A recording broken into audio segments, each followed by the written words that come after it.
We've got a severe coolant leak, and it appears to be coming from the vicinity of the water pump, which is underneath here.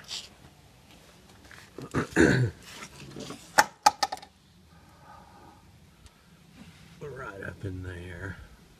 That tube that's got the coolant leaking out of it is where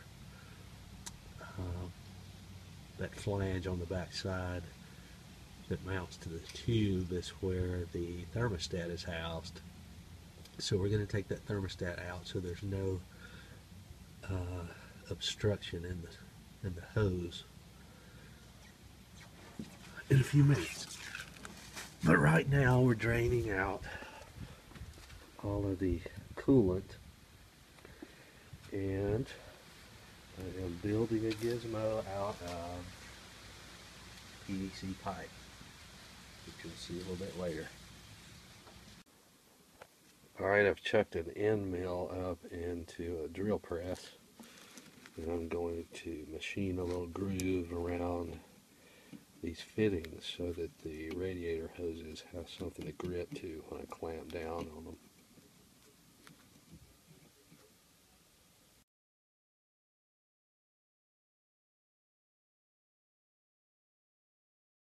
I was making an assumption that everybody knows how to do this, but this is just run-of-the-mill PVC pipe.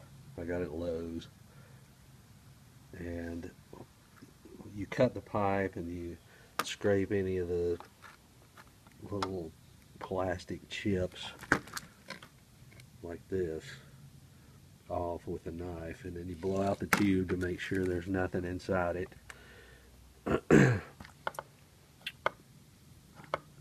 And then you prime the glue joints with this purple primer.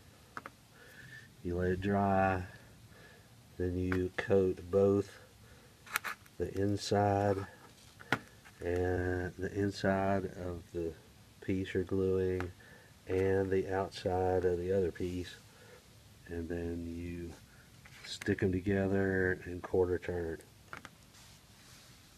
So that's how you do that. Okay, I have my radiator bypass gizmo made here. This will go into the bottom hose and come outside the car, up in front of the front bumper, and over into the top radiator hose, which is right here. So we're going to bypass the radiator entirely. We've got a little fill cap here so we can pour our stop leak into it. And if everything goes well, we should be in high cotton. Alright, we're about ready to start. I've got the bypass pipe hooked up to the hose on the bottom and to the hose on the top. I'm going to open this up.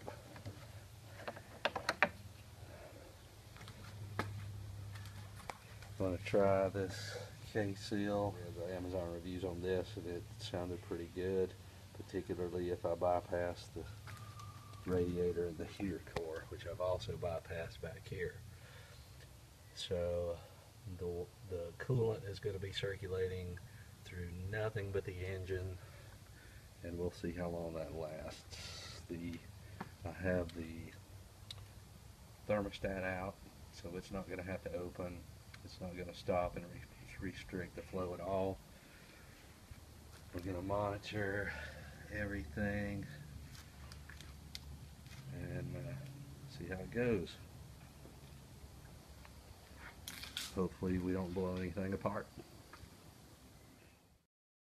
Side view, and also I wanted to show you this evidence of hemorrhaging of coolant that's been going on the last day or so. So we'll see how it goes.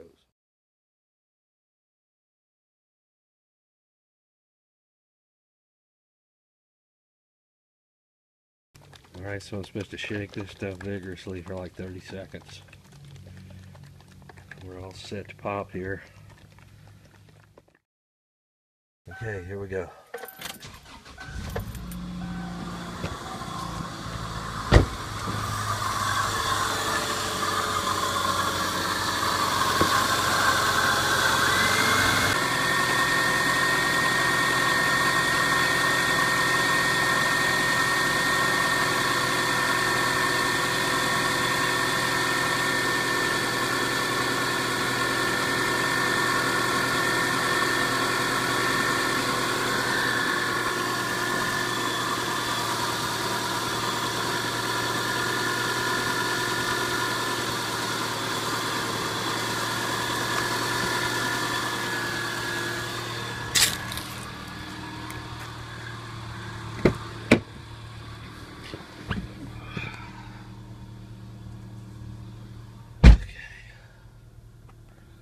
you're safe away from any explosions.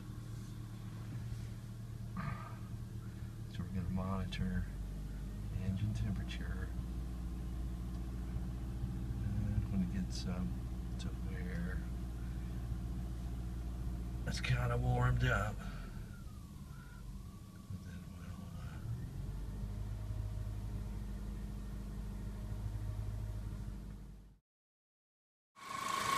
alright, the jumper for the heater core seems to be holding fine.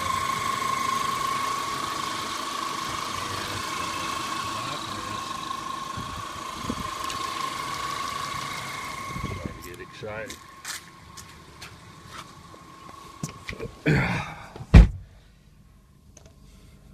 Okay, the temperature is a little cool outside today, so that's working in my favor.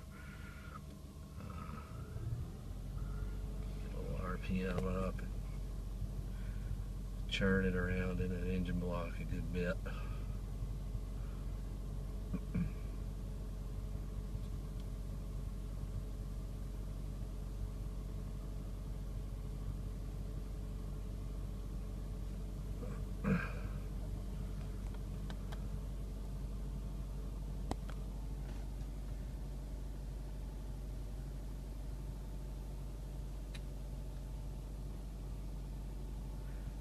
By the way, you can go look up my video on how to fix a cracked and ugly dashboard on a Subaru Outback, or any other car for that matter. Alright, temp's coming up some. Looks good outside, nothing blown yet.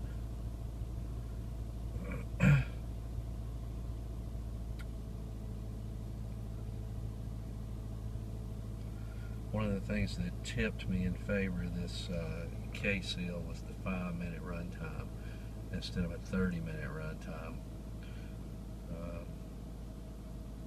The reason those sealants ask you to run your engine until it gets up to normal operating temperature is so that the thermostat will open up and allow the coolant and sealant to run around inside the engine channels and radiator and everything else, and make sure those things are sealed up.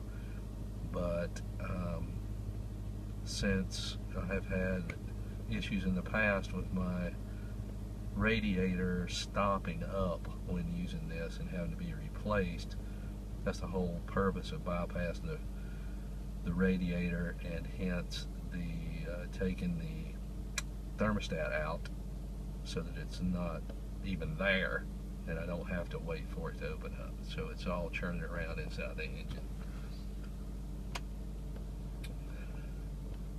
Happily, I hope.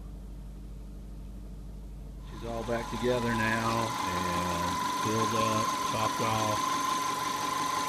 Everything looks good so far. Burning off all the antifreeze that's spilled all over it, and I'm filling it back up. But I have high hopes. I look at it underneath, and if it dries and chips where it was just pouring water. So we're going for a ride. Take it out about 30 minutes, run it good, and we'll see where we are.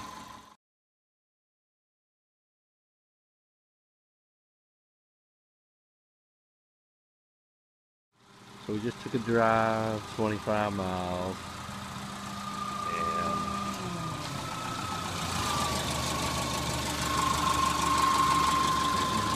Energy on the car anymore.